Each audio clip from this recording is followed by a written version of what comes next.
মৃত্যুটা যদি হাদির মতন মৃত্যু হয়, বলেন তো এই মৃত্যুটা সৌভাগ্যকর মৃত্যু? মৃত্যুটা যদি ওই সাইফুল ইসলাম ভাইয়ের মতো মৃত্যু হয়, তাহলে বলেন তো ও আব্বাজান মৃত্যুটা কত সৌভাগ্যবান মৃত্যু? মৃত্যুটা যদি সাহাবায়ে কেরামদের মতন ওই যুদ্ধের কাফেলার মতন মৃত্যু যদি আমাদেরকে হয়, তাহলে বলেন তো এই শাহাদাতের মৃত্যুটা আমাদের জন্য কত ভালো। এই মৃত্যুটা যদি আমাদের হানজালা রাদিয়াল্লাহু তাআলা আনহুর মতন মৃত্যু যদি আমাদের হয়, বলেন না এই মৃত্যুটা কত ভালো মৃত্যু। এই জন্য আমাদের শাহাদাতের চেতনা থাকতে হবে।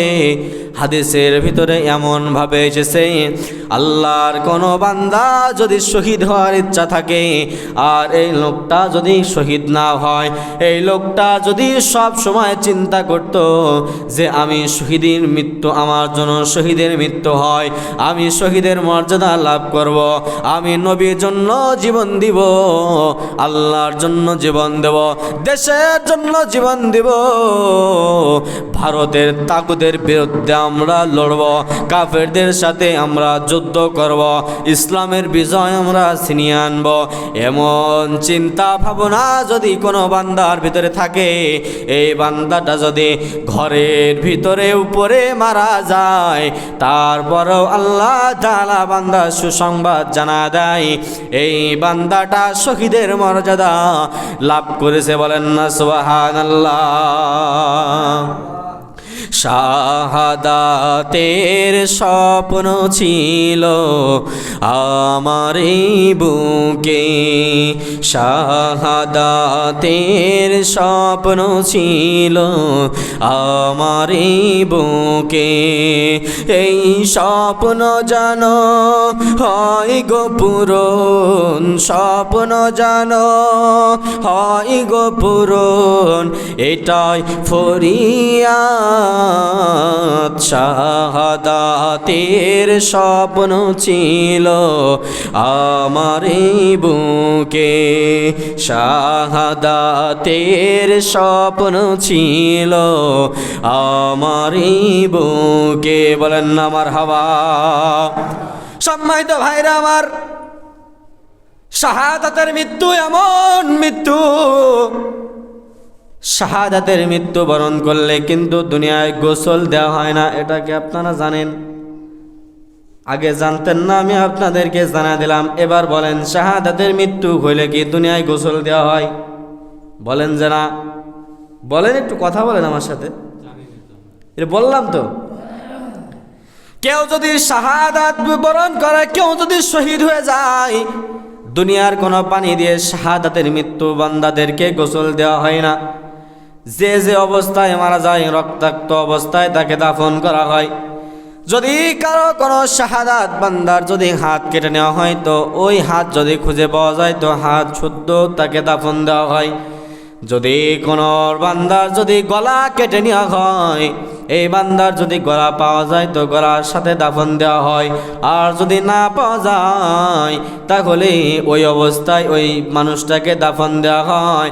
কারণ যারা শাহাদাত বরণ করে এরা দুনিয়ার কোনো মানুষ নয়, সরাসরি এরা আল্লাহ তাআলার মেহমান। বলেন না সুবহানাল্লাহ। আপনারা একটু আগের কাতারে এসে বসেন। এজন্য ভাইরা আমার, দুনিয়াটা যেমন দুনিয়ার মাল মানুষ, দুনিয়ার যেমন জিনিসপাতিগুলা বেচা কেনা করা হয়, যেমন মনে করেন আমরা বাজারে যাই, বাজার দোকানওয়ালারা মাল নিয়ে বসে থাকে বিক্রয় করার জন্য, আর আমরা যাই তাদের কাছে ক্রয় করার জন্য। তারা বেচবে আর আমরা কিনবো, এটাই হলো তাদের ব্যবসা হবে, আর আমরা উপকৃত হব। ও মুসলমান ইমানদার আল্লাহর গোলাম, আল্লাহ তাআলা কুরআনুল কারীমের আয়াত নাজিল করে জানায় দেয়, ও মুসলমান ইমানদার আল্লাহর বান্দা বান্দিরা, তোমরা ভালো করে শুনে নাও। আল্লাহ তাআলা যে জান্নাত বানায়ছে, আল্লাহ তাআলা জান্নাত কি মুমিনদের জন্য বানায়ছে নাকি বেঈমানদের জন্য বানায়ছে? মুমিনদের জন্য বানায়ছে। আল্লাহ তাআলা জান্নাতে কি কাফেরদের দেবে নাকি মুসলমানদের দেবে? আল্লাহ তাআলা জান্নাতে কি মুশরিকদের দেবে নাকি ইমানদারদেরকে দেবে? আল্লাহ তাআলা কোনো বৌদ্ধ, হিন্দু, খ্রিস্টান, অন্য অন্য ধর্মের মানুষদের জন্য আল্লাহ তাআলা জান্নাত বানায় নাই। অন্য ধর্মের মানুষগুলা বলে তারা নরকে চলে যাবে আর আমরা জান্নাতে যাব। রাস্তা দুইটা আমাদেরকে উদাহরণ দিয়ে তারা বুঝাইতে চায়। একটা ঘর বিল্ডিং বানাইলা, একটা বিল্ডিংয়ে ওঠার জন্য দুইটা সিঁড়ি। তোমরা মুসলমানেরা তোমরা এক সিঁড়িতে জান্নাতে যাইবা, আর আরেকটা সিঁড়ি আমরা হিন্দু, বৌদ্ধ, খ্রিস্টান, অন্য অন্য ধর্মের মানুষগুলা আর এক রাস্তা দিয়ে আর এক সিঁড়িতে একই জায়গায় যাব। তোমরা বলো জান্নাত আর আমরা বলি নরক। ও বেদিনরা, ও ইহুদিরা, তোমরা ভালো করে শুনে রাখো, আল্লাহ তাআলা কোনো বেঈমানদের জন্য জান্নাত বানাই নাই, বেঈমানদের জন্য বানাইছে জাহান্নাম। এজন্য ভাইরা আমার, আল্লাহ তাআলা যেই জান্নাত আমাদের জন্য বানাইছে, এই জান্নাত তো আল্লাহ তাআলা কি মুসলমানদের তো দেবে নাকি অন্য অন্য ধর্মের মানুষগুলাকে দেবে? বলেন আমার সাথে, মুসলমানদের দেবে। এবার মুসলমানেরা কাদের দেবে একটু আসেন। জান্নাত যে আল্লাহ তাআলা বানাইলো আমাদের জন্যই তো বানাইলো, জাহান্নামও বানাইলো আমাদের জন্য, কিন্তু জাহান্নাম বরাদ্দ আছে। ভালো কাজ করবা জান্নাতে যাইবা, খারাপ কাজ করবা তো জাহান্নামের দিকে যাইবা। ও যুবক ভাই গো, ও পদ্মরন্তরালের মা গো, ভালো করে শুনে নাও। আল্লাহ তাআলা বলে, ইন্নাল্লাহা আশতারা মিনাল মুমিনিনা আনফুসাহুম ওয়া আমওয়ালাহুম বিআন্না লাহুমুল জান্নাহ ইউকাতিলুনা ফি সাবিলিল্লাহি ফায়াকতুলুনা ওয়া ইউকতালুন। ও মুসলমান আমার আব্বাজান, ও আমার যুবক ভাই গো, আমার বৃদ্ধ বাবাজি, ও পদ্মরন্তরালের মা গো, ভালো করে শুনে নাও। আল্লাহ তাআলা মুমিনদের কাছে জান্নাত বিক্রি করে দিয়েছে, বলেন না সুবহানাল্লাহ। আর একটু জোরে বলেন না সুবহানাল্লাহ।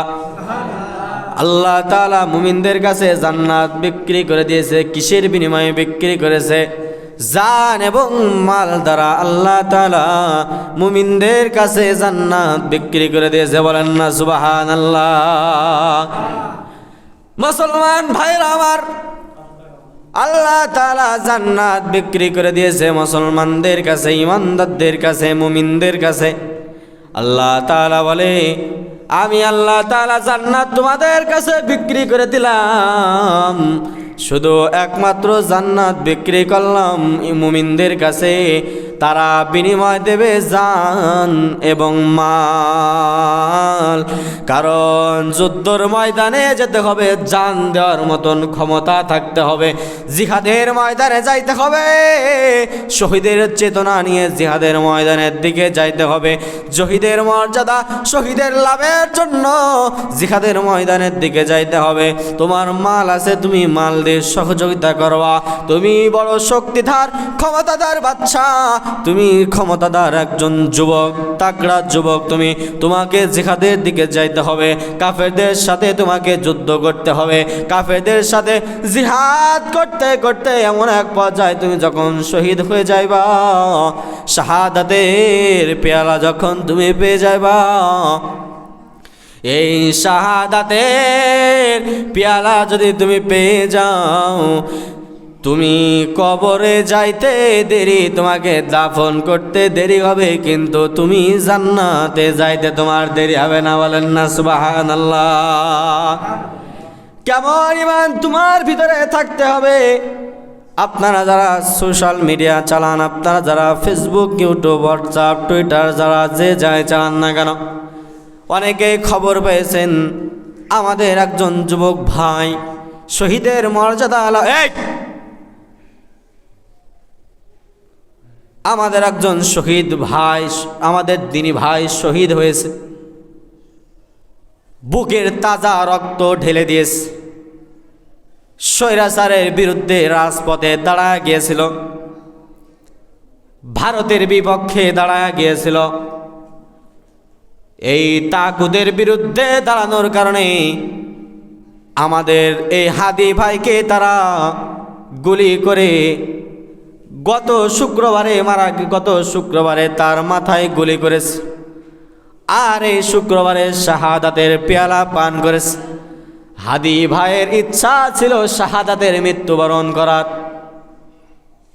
তার প্রত্যেকটা ভিডিওই দেখা যায়, বলে আমার ইচ্ছা যে আমি হাসতে হাসতে জান্নাতে যাব, শাহাদাতের পেয়ালা আমি পান করব। তার সন্তানকে কাঁধে তুলে বলে, সোশ্যাল মিডিয়ার সামনে বলে, আমি যদি মারা যাই তো তোমরা আমার সন্তানকে একটু খেয়াল রেখো। সবাই দেখছেন, এমন জীবন করো হে গঠন, মরিলে হাসিবে তুমি কাঁদিবে ভুবন। এমন জীবন করিও না গঠন, মরিলে কাঁদিবে তুমি হাসিবে ভুবন। যখন তুমি এসেছিলে ভবে, কেঁদেছিলে তুমি হেসেছিল সবে। এমন জীবন করো হে গঠন, মরিলে হাসিবে তুমি কাঁদিবে ভুবন। আলেম মারা যায় পুরা পৃথিবী কান্দে, মুসল্লিরা কান্দে, তলবে আলেম কান্দে, গ্রামের সাধারণ মানুষগুলা কাঁদে। কালকে যখন নিউজ হয়েছে যে হাদি আর দুনিয়ায় নাই, এমন একজন মুসলমান নাই যায় তার হৃদয়ে রক্তক্ষরণ হয় নাই। প্রত্যেকটা মানুষ তার জন্য দোয়া করতেছে, প্রত্যেকটা মানুষ তার জন্য চোখের পানি ছাড়তেছে। ও ভাই, তুমিও তো তার মতন একজন যুবক, আমিও তো তার মতন একজন যুবক।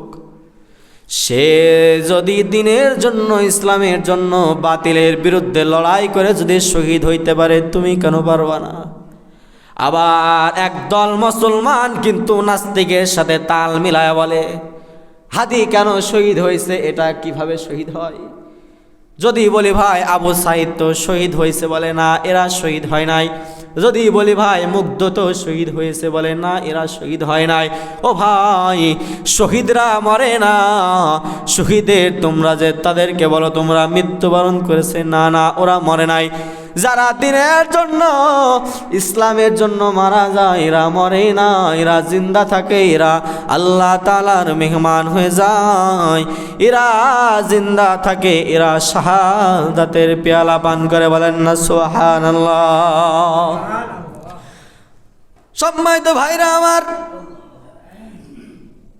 আল্লাহ রাসূল সাল্লাল্লাহু আলাইহি ওয়াসাল্লামের জামানায় এক কাফের আল্লাহ রাসূলের কাছে আসছে, এসে বলে, ইয়া আল্লাহ রাসূল। আল্লাহ রাসূল তখন ওই কাফের ছিল, ওই সাহাবী তখন কাফের ছিল, এখনো মুসলমান হয় নাই। তো আল্লাহ রাসূলের কাছে এসে মুসলমান হয়েছে। এমন এক সময় মুসলমান হয়েছে যে সময় নামাজ নাই, রোজা নাই, কোনো কিছু নাই। কারণ জিহাদের ময়দানে গেলে রোজা রাখা যায় না, জিহাদের ময়দানে গেলে নামাজ একটু দেরিতে হয়। এমন সময় মুসলমান হয়েছে, সেই সময় নামাজের সময় নাই। এমন সময় মুসলমান হয়েছে, সেই সময় রোজা রাখার সময় নয়। আল্লাহ রাসূল সাল্লাল্লাহু আলাইহি ওয়াসাল্লাম বলে, তুমি আমার হাতে কালিমা পড়েছো, মুসলমান হয়েছো বটে, কিন্তু এখন তো নামাজও নাই, রোজাও নাই। তো এই সাহাবী জিজ্ঞাসা করে বলে, ও আল্লাহ রাসূল, তাহলে এখন আমার কি করণীয়, আমার এখন কি করতে হবে, একটু আমাকে বলেন। আল্লাহ রাসূল সাল্লাল্লাহু আলাইহি ওয়াসাল্লাম বলে, জিহাদের কাফেলা এই দিক থেকে চলে গেছে, যুদ্ধ হইতেছে, তুমি চাইলে জিহাদে শরীক হইতে পারো। আল্লাহ রাসূলের কাছে যখন এই কাফের এসেছে, বলে, আমি যদি মুসলমান হয়ে যাই তো আমার জন্য কি আছে? বলে, তুমি যদি মুসলমান হয়ে যাও, আমি আমার বুক তোমার বুকের সাথে লাগাবো। বলে, বলেন, আমি যদি মুসলমান হয়ে যাই তাহলে আমি আপনার কাছে কি পাবো?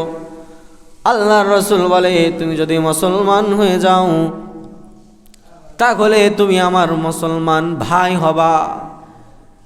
বলে, আমি যদি মুসলমান হয়ে যাই তাহলে আমার কি লাভ হবে? বলে তুমি যদি মুসলমান হয়ে যাও, তুমি এতদিন পর্যন্ত তোমার আমলনামায় যত গুনাহ ছিল কোনো গুনাহ তোমার আমলনামায় আর থাকবে না। বলেন না সুবহানাল্লাহ। সাহাবায়ে কেরামরা সব সময় নবীর থুথু পর্যন্ত নেওয়ার জন্য অপেক্ষায় থাকতো, নবীর ঘাম মোবারকগুলা নেওয়ার জন্য তারা অপেক্ষায় থাকতো। তো এই কাফের যখন শুনেছে নবী আমার বুকে বুক লাগাইবে, নবী এই কাফের যখন শুনেছে নবী আমাকে ভাই উপাধি দিয়েছে, আমাকে ভাই বলে ডাকবে,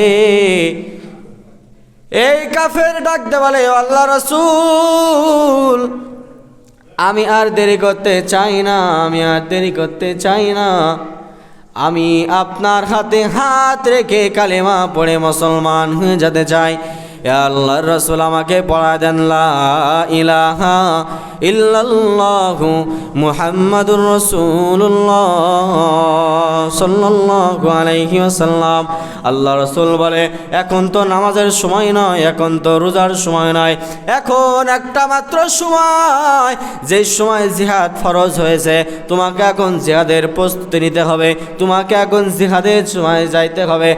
সব সাহাবারা জিহাদে চলে গিয়েছে, তোমাকেও জিহাদে যাইতে হবে।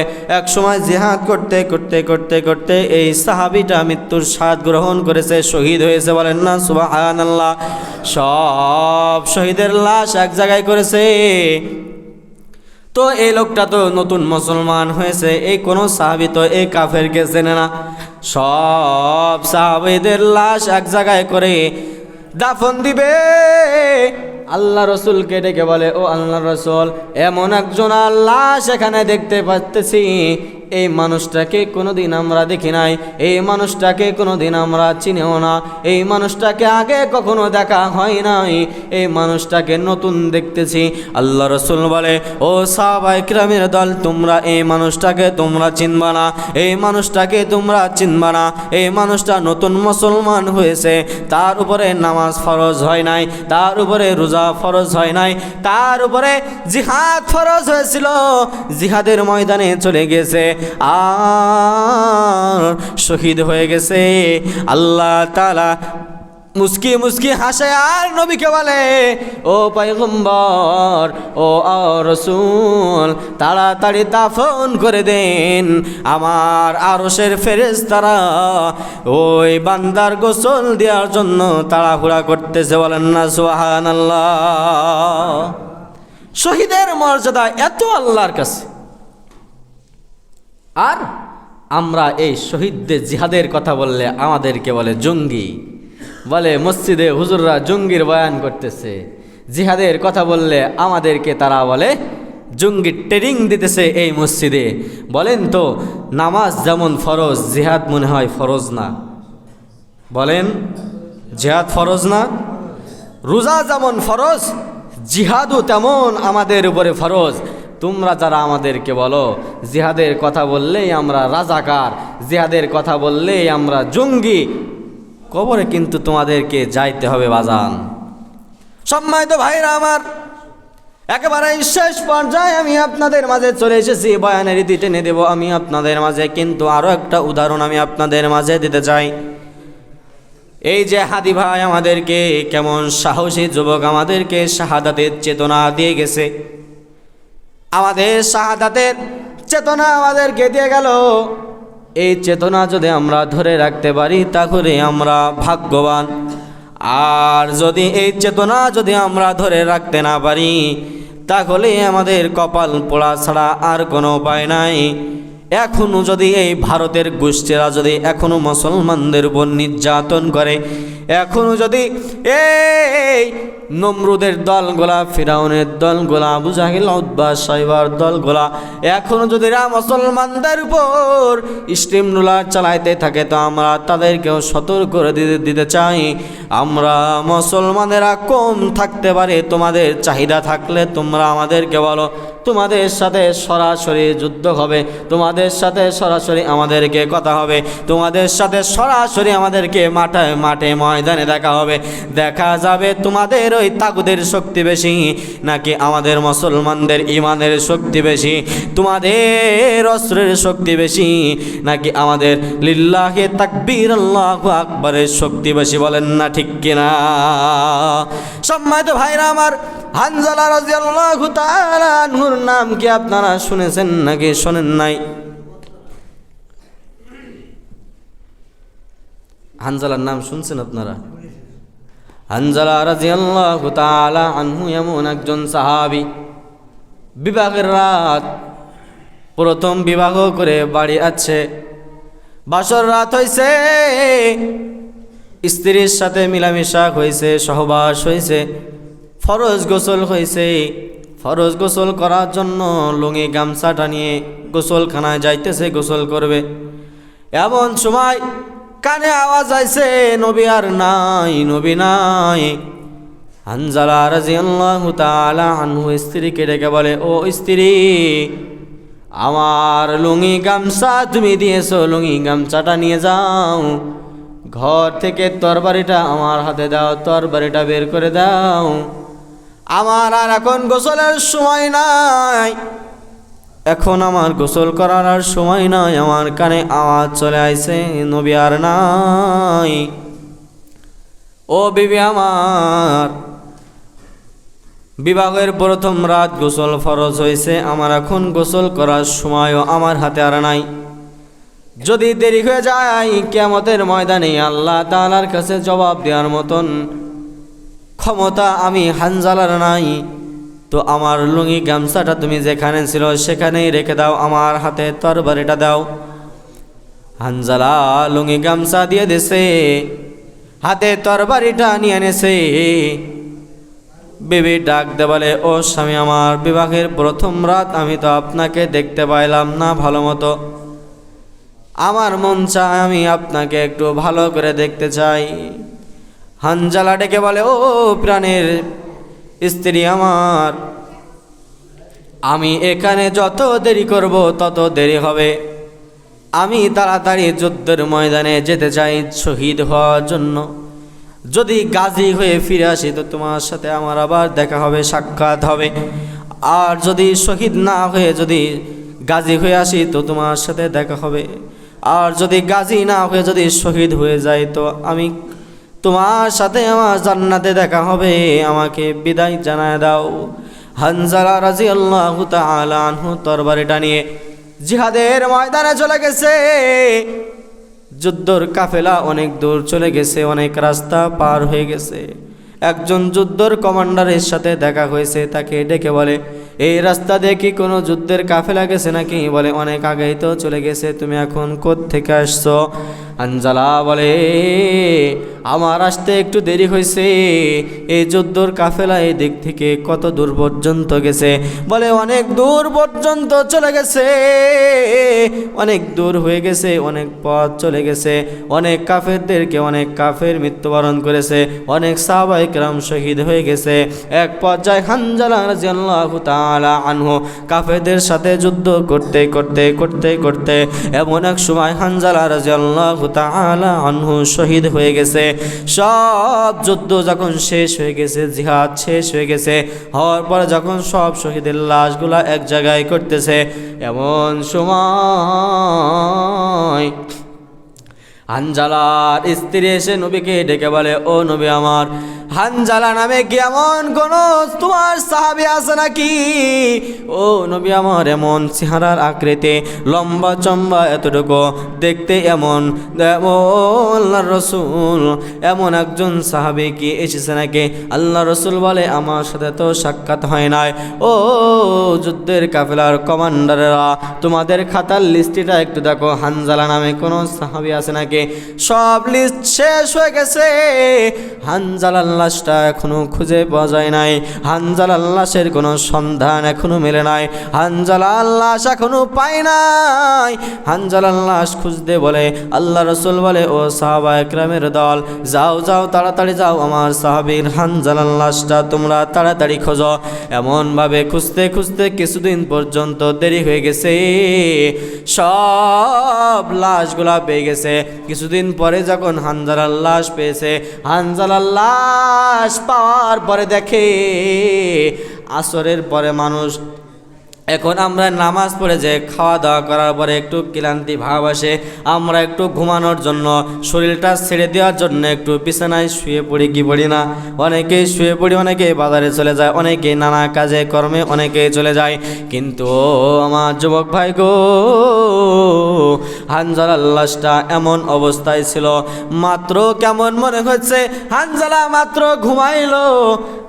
ও আমার যুবক ভাই গো, হানজালার লাশটা যখন নবীর সামনে যখন আনছে, হানজালার স্ত্রী রেখে বলে, ও নবী আমার, সব লাশগুলা বিনা গোসলে কবর দিলেও হানজালা নামের তোমার যেই সাহাবে, এই সাহাবের লাশটা গোসল না দিয়ে কবরে দিবা না, কারণ আপনার সাহাবী হানজালা আমার সাথে নতুন বিবাহ হয়েছে, বিবাহের প্রথম রাত আমার সাথে সহবাস হয়েছে, আমার হানজালার উপরে ফরজ গোসল হয়েছে। ফরজ গোসল করতে যাওয়ার সময় শুনতে পারেছে নবী আর দুনিয়ায় নাই, ফরজ গোসল করে নাই, ফরজ গোসল এখনো হানজালার হয় নাই। ফরজ গোসল না দিয়া হানজালার লাশটা কবরে দিবেন না।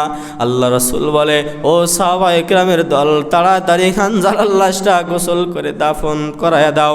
আল্লাহ তাআলা বলে, ও জিবরাইল রে, তুমি এখনো কেন দাঁড়ায় আছো? তাড়াতাড়ি চলে যাও, নবীর কাছে যে বাণী পৌঁছায়া দাও, নবীকে জানায় দাও, হানজালার গোসল দুনিয়ার কোনো পানি দিয়ে হবে না, হানজালার গোসল দুনিয়ার কোনো পানি দিয়ে গোসল হানজালার হবে না, নবীকে দিয়ে জানায় দাও।